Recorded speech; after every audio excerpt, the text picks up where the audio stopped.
Hello, my name is Patrick Ryan. I'm a coach and facilitator for the past few decades, hence my gray hair.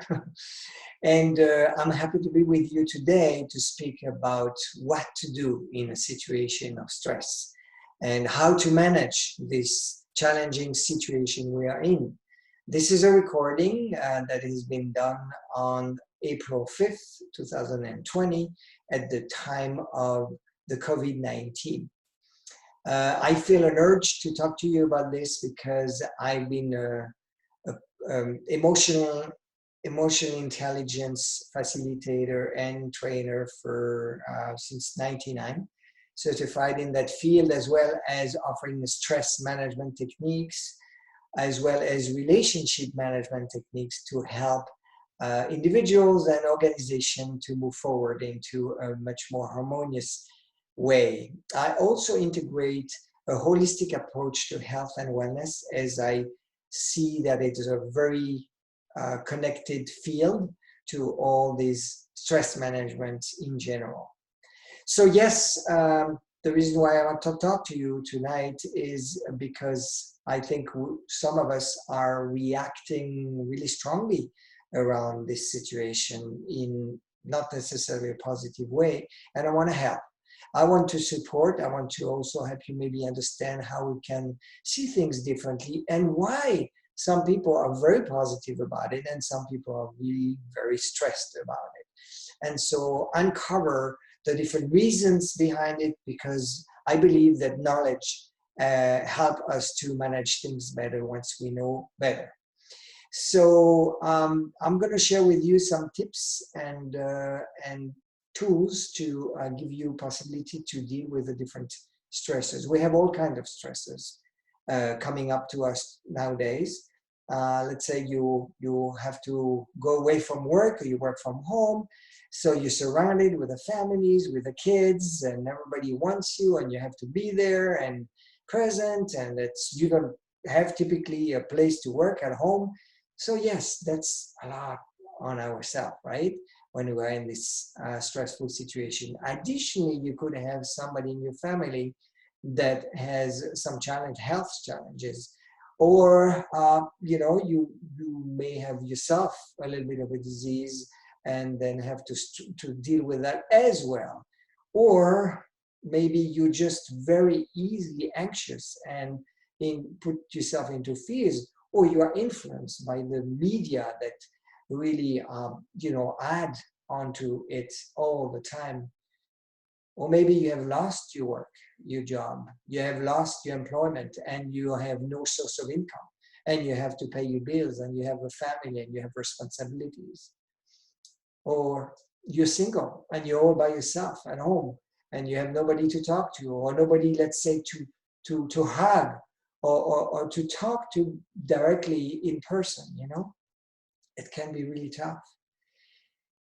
Yes, so in this time, it's important to know, first of all, why some people are able to deal with that, really positively, and why some not. Well, everything comes from a reason, for a reason. So it can be, of course, the base being education. You've been educated in an environment where you were supported and acknowledged and loved. And so therefore you build up a network in your neural pathway that is more positive inclined than if you've been not acknowledged, or being in a situation of fear all the time, or or abusive family, or any of this sort of things, or no family, of course, right?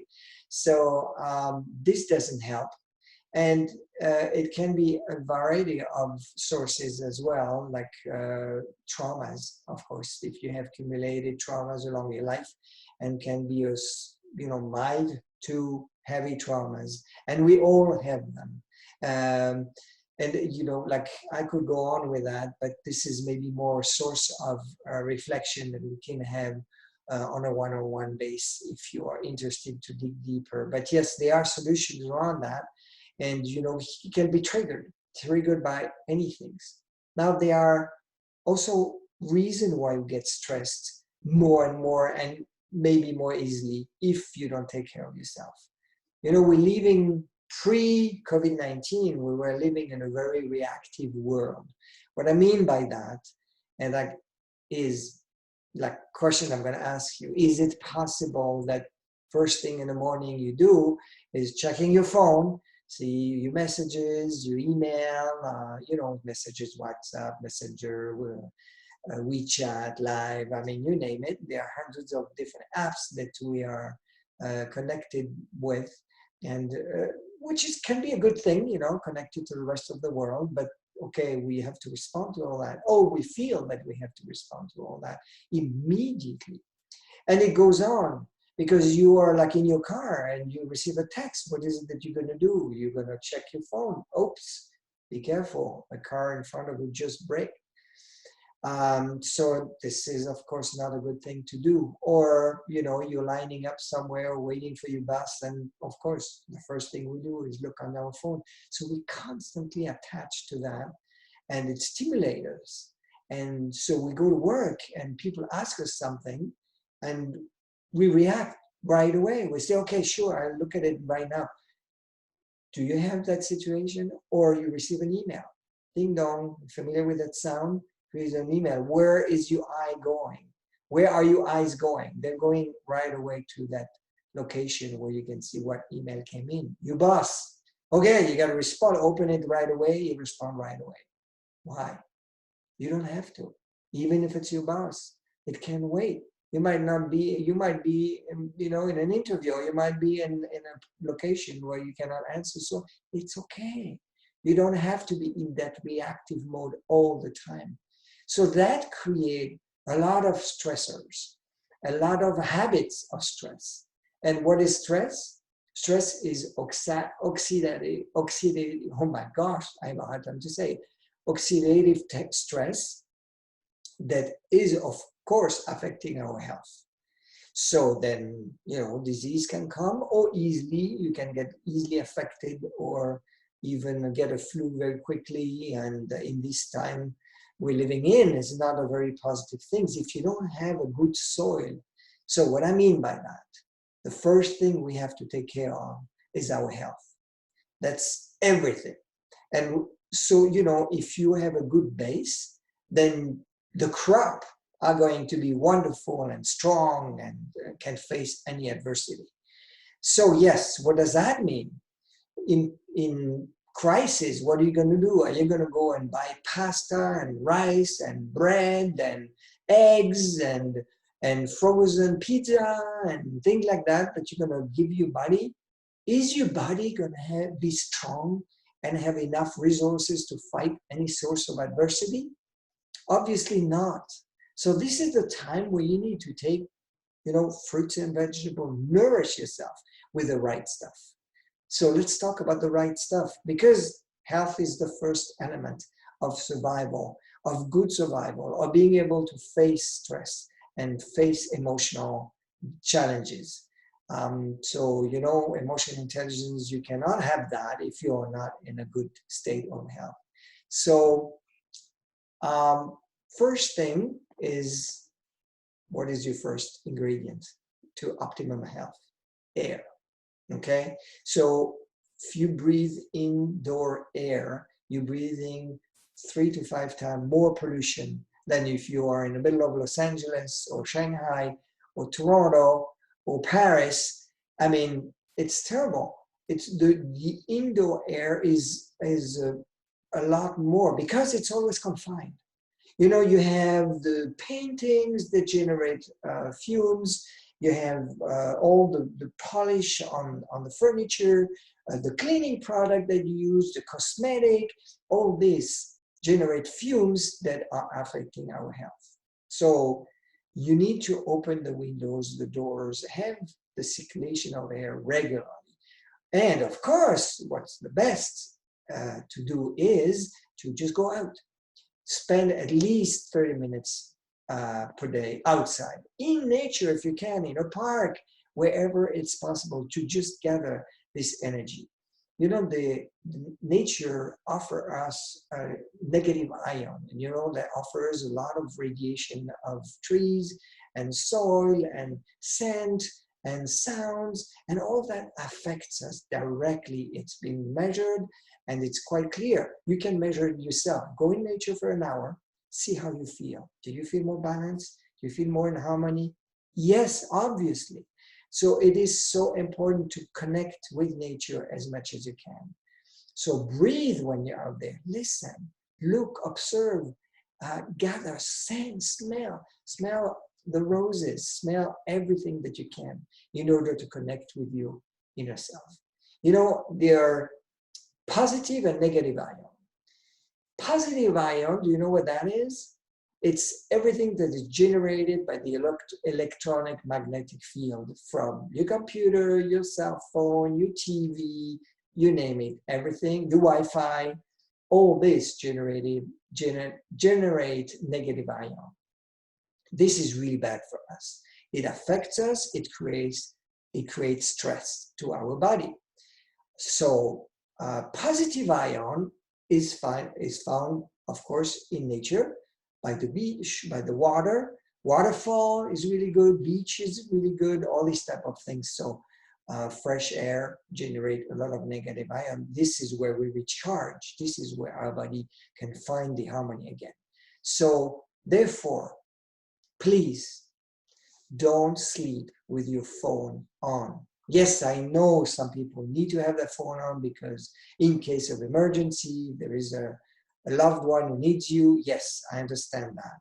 But think about it. I mean, first of all, put your phone a little bit far away, not next to your head, because it's constantly generate wavelengths, constantly trying to get, trying to find a signal. And so it's constantly on. And of course, it affects you directly. So if you have the ability to turn off your Wi-Fi at night, or turn off your internet connection at night, or do anything that protects you, that would be fantastic, because otherwise you give yourself more reason to be stressed.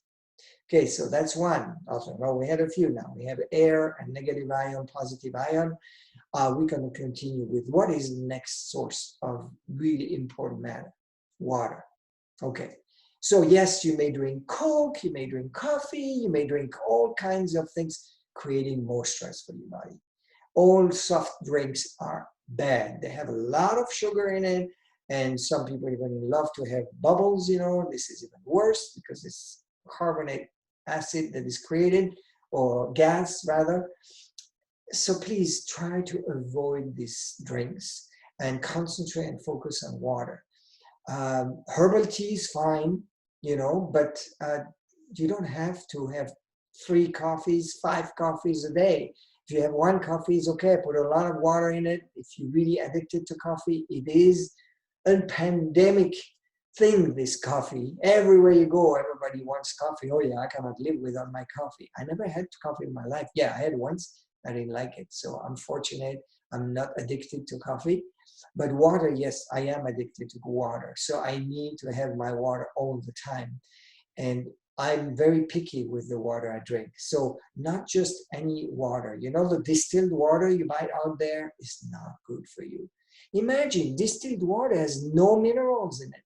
So you drink water without any minerals. So what do? You flush your minerals with that water.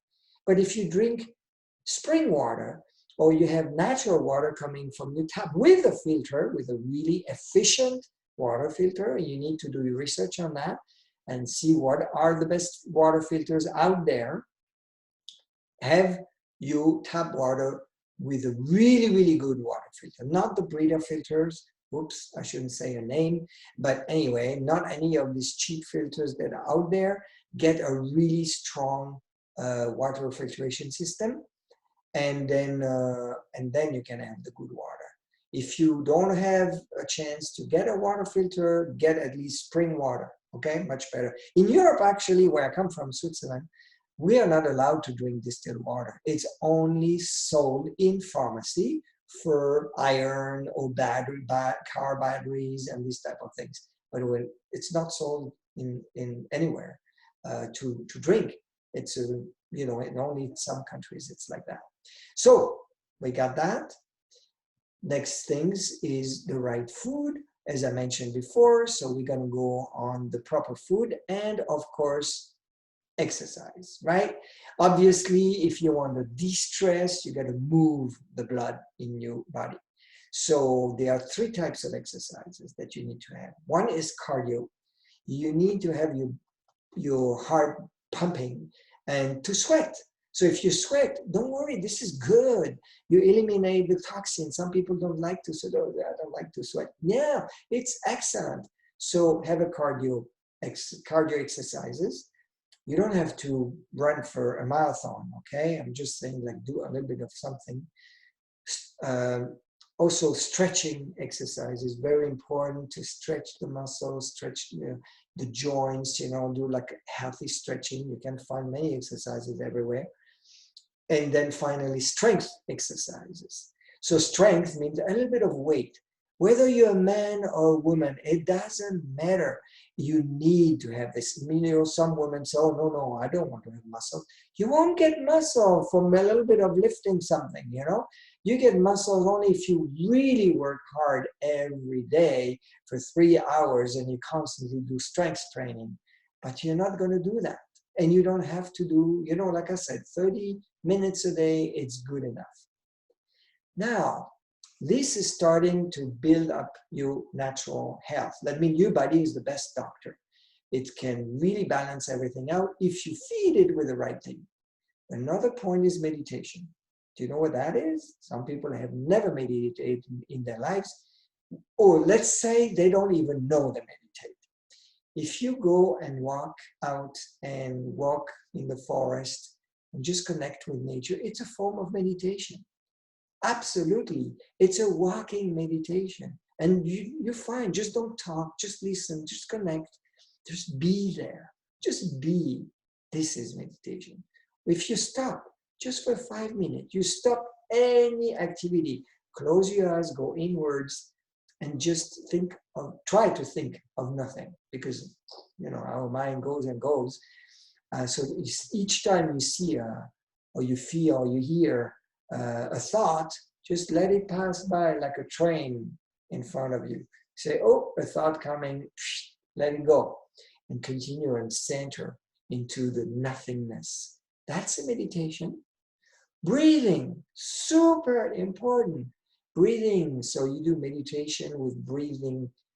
Inhale through your nose, and then your tummy goes out.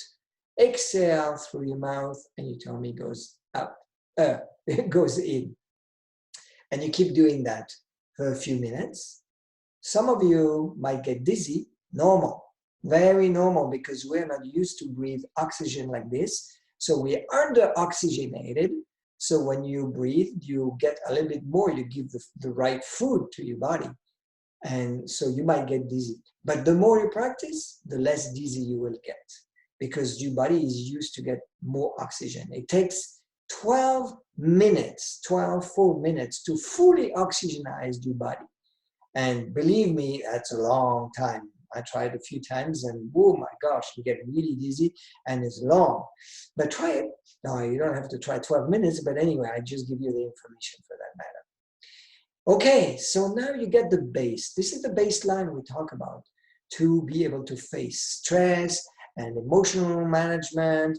You give a baseline and you can just have a body that supports you, but it's not everything. Now you're going to have to activate your mind in such a way that you can control things much better. Have you heard of the third eye, or the bird eye view, or the helicopter view? So this is when you see the things from further. So you observe, you're an observer. So something comes to you, and instead of being a typical reactive person, you say, hold on, what are the options? This can happen in a few seconds, or in a few fraction of a second. But the more you practice, the more you'll be able to make the right choices for yourself. So you always have to think, is it good for me or is it bad for me? Does it serve me or does it not?